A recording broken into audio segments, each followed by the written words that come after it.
We have one more factoring technique, and that will be all of the factoring techniques that are contained in both Algebra 1 and Algebra 2. The last factoring technique is called factoring by grouping. Some of you may have used this factoring technique before. Usually it's one that students, even if they haven't used it before, tend to feel very comfortable with very quickly. So I'm not going to do a ton of examples here, but I want to do enough that you're comfortable with it. So what makes factoring by grouping unique is it is the only factoring technique that is done when you have 4 terms. Our other factoring techniques either have 2 terms if you're doing like a difference of squares or a sum and difference of cubes, or they have 3 terms when you're doing either a basic FOIL factoring or an AC factoring. This is the only one with 4. So if you're asked to factor something with 4 terms, you don't have other options. So the way that this works is you're going to break up your 4 terms into looking at what happens in the first 2 terms and the second 2 terms. You're going to kind of group them together, which is why it's called factoring by grouping.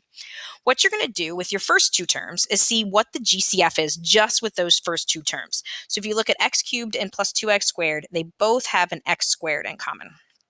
And then you're going to write down in parentheses what's left from each of those first 2 terms. So you're left with an x plus a 2.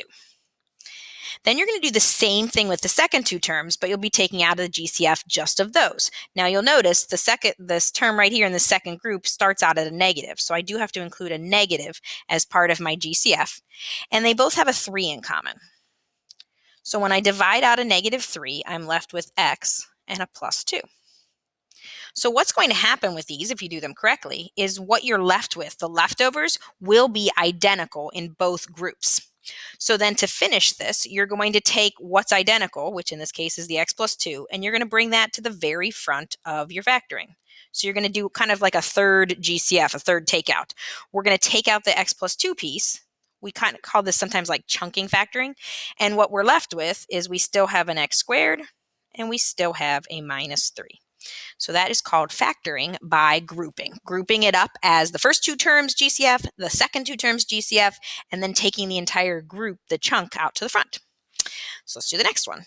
So looking at the first group, we can take out a 2x squared, which leaves me with x minus 1. In your second group, we can take out a 3. It is positive because this term is positive, and we're left with an x minus 1.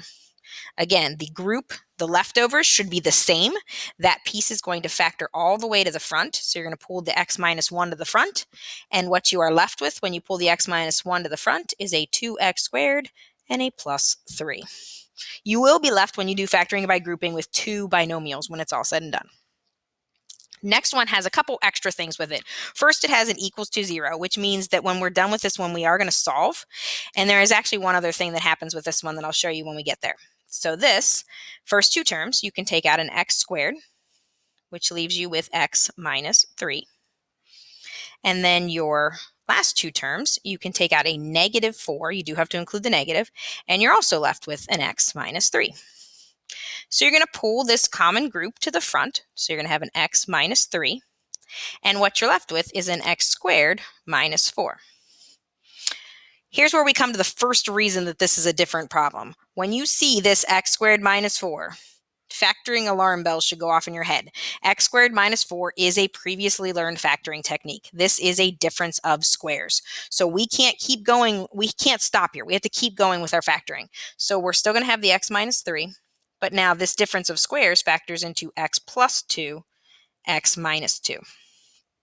Now we would say it's fully factored, meaning not only did we use one technique, but then we had another technique. Often when Delta Math says fully factor, it's usually your hint that you probably have to use multiple techniques. And then to finish this, since this wasn't equal to 0, meaning I need to solve, I'm going to list my solutions or my zeros. X equals 3 is a solution, x equals negative 2 is a solution, and x equals positive 2 is a solution. Or you could write it as plus or minus 2 since you know you have the positive and the negative.